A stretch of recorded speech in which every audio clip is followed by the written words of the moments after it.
गोधूली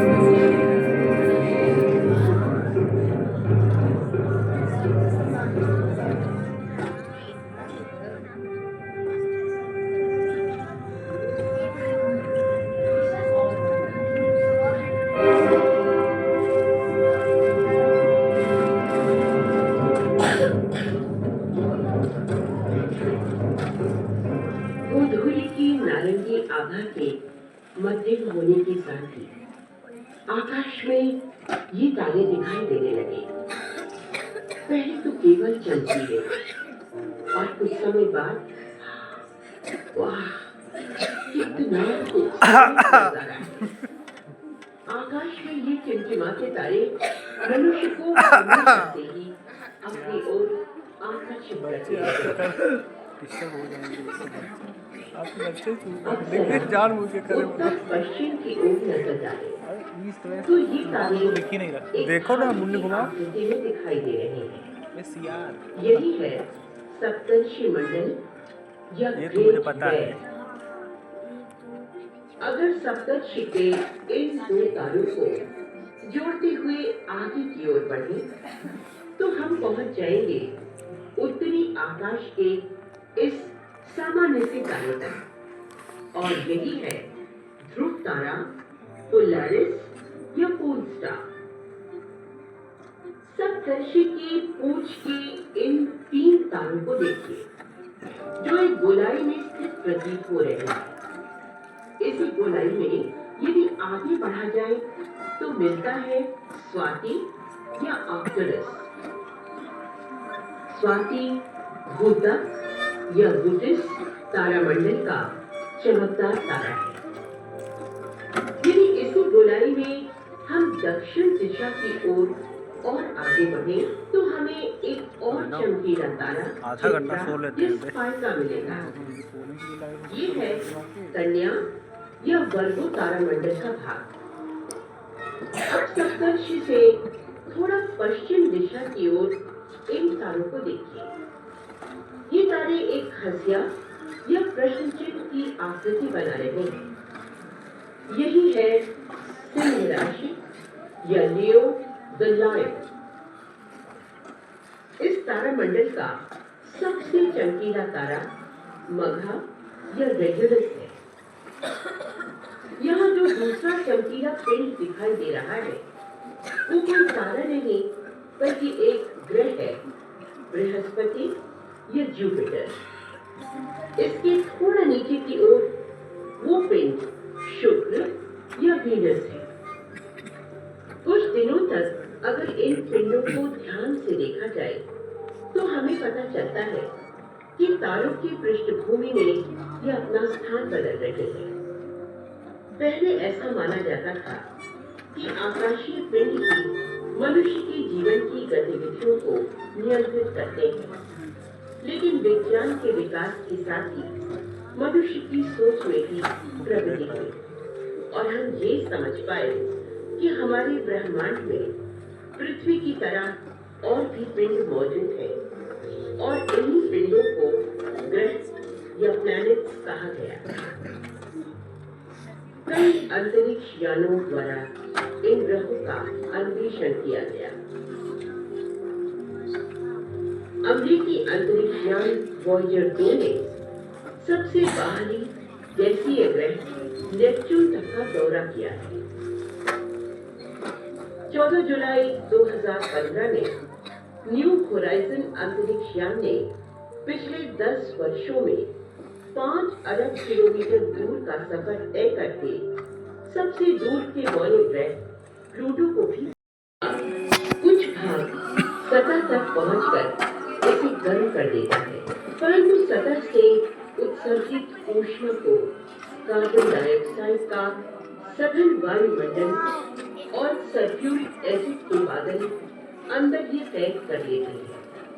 इसी कारण तापमान बढ़कर 450 डिग्री सेंटीग्रेड तक पहुंच जाता है। ये सौर परिवार का सबसे गर्म ग्रह है और भयभीत करने वाली बात यह है कि यहाँ पर सल्फ्यूरिक एसिड की वर्षा होती है। लेकिन घबराइए नहीं, क्योंकि ये अम्लीय खतरनाक बूंदें ग्रह की सतह में पहुंचने से पहले ही वाष्पित हो जाती हैं। उफ, कैसी नाटकीय दुनिया है ये।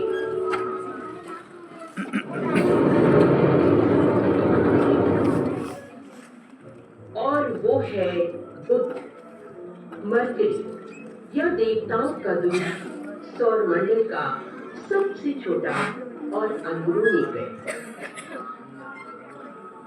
आइए इस बुध ग्रह के धरातल पर उतरते हैं।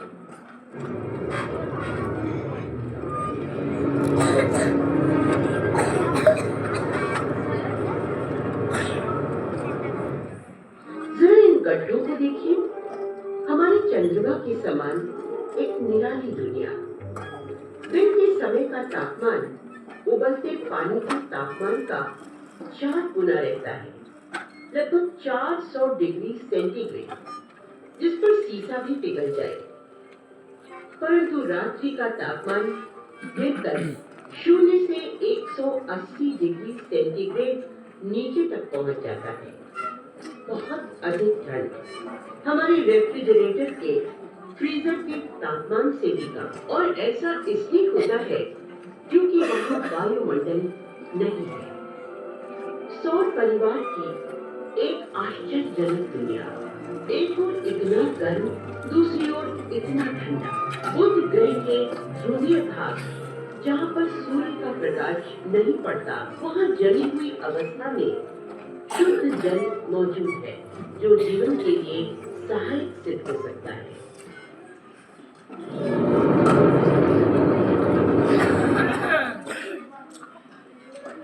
और ये है सूर्य, गैसों का बना अत्यंत गर्म गोला, जिसमें मुख्यतः हाइड्रोजन विद्यमान है। सतह का तापमान लगभग 6000 डिग्री सेंटीग्रेड के करीब रहता है। ये पृथ्वी से कई लाख गुना बड़ा सौर परिवार का सबसे भारी वो बड़ा पिंड है। सूर्य के गुरुत्वाकर्षण के कारण सभी ग्रह अपनी अपनी कक्षाओं में परिक्रमा करते हैं। ये एक औसत दर्जे का तारा है, रात में दिखाई देने वाले तारों के समान। क्योंकि हमारे बहुत निकट है, इसलिए अधिक बड़ा वो प्रकाशमान दिखाई देता है। इसे दिन का तारा ही कहते हैं। आप इन सौर ज्वालाओं या सोलर प्लानट से शुरू हुए, जो अंतरिक्ष में कई हजार किलोमीटर तक तीव्र गति से सौर पदार्थ फैला रही है। आप इन धब्बों को देख रहे हैं, जो पृथ्वी की अपेक्षा आकार में बहुत बड़े हैं। ये धब्बे सूर्य की सतह के कम तापमान वाले भाग हैं। ये लगभग 4000 डिग्री सेंटीग्रेड। जीवित रहने के लिए ये बहुत ही गर्म स्थान है। चलिए अब हम उन ग्रहों की ओर चलते हैं जो पृथ्वी से बहुत दूर है। चलो आया भैया जो सैलानी कर रहा है।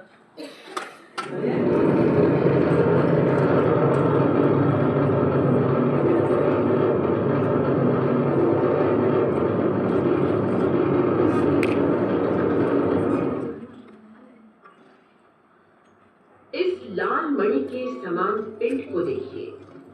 ये है युद्ध का देवता या मंगल ग्रह। इस ग्रह के और निकट पहुंचने पर बर्फ की टोपी, विशाल ज्वालामुखी और सूखे नदी तल देख सकते हैं।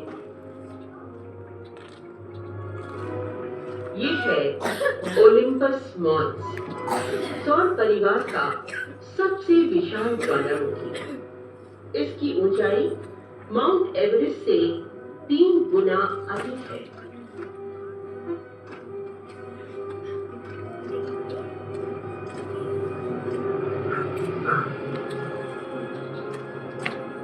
इससे भी अधिक रोचक है वैलिस मरीनरिस घाटी। ये घाटी 4000 किलोमीटर से भी अधिक लंबी और 8 किलोमीटर गहरी है।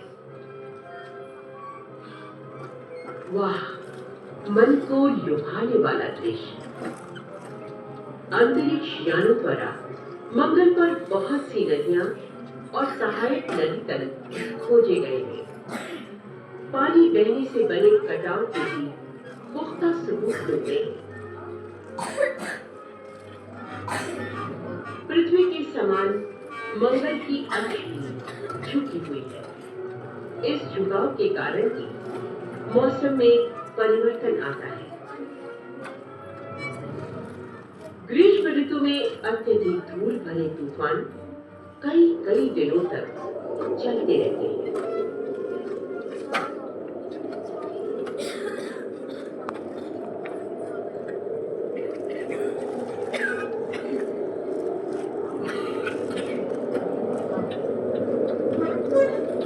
शीत ऋतु में ध्रुवीय टोपी का जलने पर बर्फ दिखाई देती है।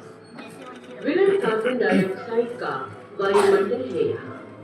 तापमान हमेशा 0 डिग्री सेंटीग्रेड से नीचे रहता है। इसकी सतह पर आयरन ऑक्साइड अधिक मात्रा में होने के कारण ये लाल दिखाई देता है। मंगल पर खोजी यान सोजॉर्नर, स्पिरिट, अपॉर्चुनिटी, फिनिक्स और क्यूरियोसिटी उतारे गए। खोजी यानों में वहां ले जाई गई जैविकीय प्रयोगशालाओं द्वारा मंगल की मिट्टी और चट्टानों के परीक्षण से ये पता चला कि मंगल पर कार्बन की मात्रा तो बहुत अधिक है, परंतु जीवन के लिए आवश्यक ऑर्गेनिक कंपाउंड्स मौजूद नहीं है। ये परीक्षण इंगित कर रहे थे कि यहाँ की मिट्टी रासायनिक तौर पर तो सजीव है, पर जीवन की उत्पत्ति और विकास के लिए नहीं। जब नासा के मार्स रिकॉनेसेंस ऑर्बिटर ने मंगल के इन चित्रों को भेजा तो ऐसा लगा मानो सब कुछ बदल गया। स्वयं देखिए, सतह पर बनी 100 मीटर लंबी इन धारियों को देखकर क्या ऐसा नहीं लगता कि ये द्रव प्रवाह से बनी हो? और हाल ही में इसी इन खड़ी चट्टानों को देखिए जो अपनी पृथ्वी की चट्टानों से भी अधिक ऊंची है। इन चित्रों से पता चलता है कि वर्षों पहले किसी धूमकेतु के टकराने से मिरांडा कई टुकड़ों में बंट गया। फिर यही मलबा एकत्रित होकर आज हमें एक उपग्रह के रूप में दिखाई दे रहा है। अब एरियल चंद्रमा को देखिए। इसकी सतह गड्ढेदार और गहरी दरारों से मिलकर बनी है, जो कई 100 किलोमीटर लंबी और लगभग 10 किलोमीटर से भी अधिक रहती है। और ये है अम्रियल, विशाल गड्ढों व अंधकार में सतह वाला चंद्रमा। इस उपग्रह टाइटेनिया को देखिए। इसकी सतह एरियल की सतह से मिलती जुलती है, लेकिन ये आकार में एरियल से बहुत बड़ा है। इस ओबरॉन चंद्रमा के गड्ढे एरियल व टाइटेनिया चंद्रमा के मुकाबले बड़े हैं। कुछ गड्ढों में से निकलने वाली किरणें कुछ ऐसी हैं जिन्हें हमने बृहस्पति के उपग्रह कैलिस्टो पर भी देखा है। लाल प्रकाश को अवशोषित कर देने वाली मीथेन धुंध की मोटी परत के कारण यूरेनस हमें नीले हरे रंग का दिखाई देता है, और इस धुंध के नीचे तेजी से घूमने वाली हवाओं का अशांत वातावरण मौजूद है। आश्चर्यजनक बात यह है कि यूरेनस ही सिर्फ एक ऐसा ग्रह है जिसकी धुरी अपनी कक्षा में पूरी तरह से झुकी हुई है। ये सूर्य की एक परिक्रमा 84 वर्ष में पूरी करता है। इस कारण से यूरेनस का उत्तरी ध्रुव 42 वर्ष तक सूर्य के सामने रहता है और अगले 42 वर्ष तक दक्षिणी ध्रुव। और क्या आश्चर्य, बृहस्पति और शनि के समान यूरेनस की भी वलय है। ये वलय धूल के कण और छोटे छोटे बर्फ के टुकड़ों से बने हैं।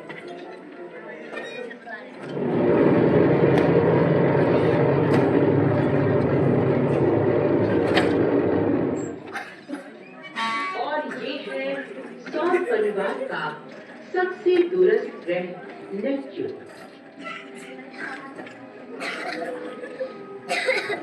इसका चंद्रमा ट्राइटन हमारे चंद्रमा से भी बड़ा है।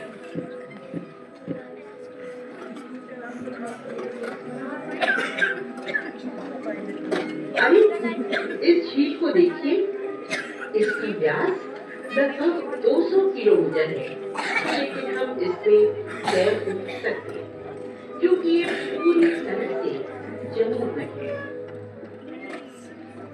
और ध्यान दीजिए, इन विशाल पहाड़ और चट्टानों पर आए हुए चंद्रमा के समान ट्राइटन भी भौगोलिक रूप से सक्रिय है।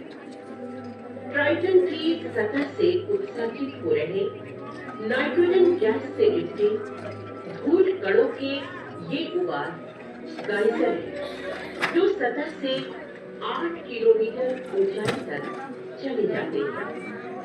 ये सौर परिवार के कुछ ही पिंडों में से एक है जिस पर सक्रिय विस्फोट के चिन्ह मिलते हैं। इस विशाल ग्रह नेपच्यून में लगभग 60 पृथ्वियां समा सकती हैं।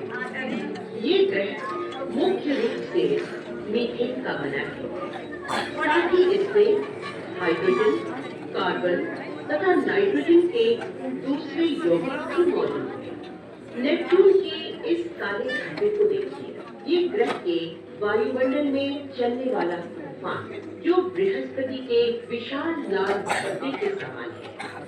इन बादलों में सफेद धारियां भी दिखाई दे रही हैं। ग्रह के वायुमंडल में चलने वाली तेज हवाओं के कारण ये धारियां भी तेजी से घूमती हैं। अरे इस ग्रह में भी वलय हैं। ये धुंधले वलय सूक्ष्म कणों से बने हैं जो ग्रह के चारों ओर परिक्रमा करते हैं। अब तक इस ग्रह के 14 उपग्रहों की खोज की जा चुकी है।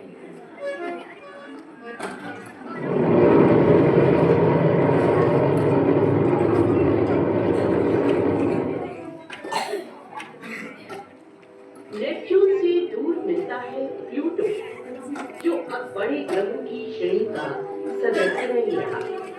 इसकी दूरी का अंदाजा इसके परिक्रमण काल से भी लगाया जा सकता है। सूर्य की एक परिक्रमा पूरी करने में इसे 248 वर्ष लगते हैं। 10 साल की लंबी यात्रा के बाद न्यू होराइजन खोजी यान 14 जुलाई 2015 को प्लूटो पर पहुंचा। इसके अन्वेषण से बहुत सी आश्चर्यजनक जानकारियां प्राप्त हुई। इस बौने ग्रह पर भी विशाल पर्वत है जो पानी की बर्फ से बने हैं। ये अत्यंत ठंडा है। बौने ग्रहों की श्रेणी में प्लूटो के साथ और दूसरे पिंड ईरिस, हाउडिया, मेघने, सेना और क्वेवार को शामिल किया गया। इन छोटे पिंडों को किस प्रकार वर्गीकृत किया जाए, इसके लिए अभी और अधिक अन्वेषणों की आवश्यकता है।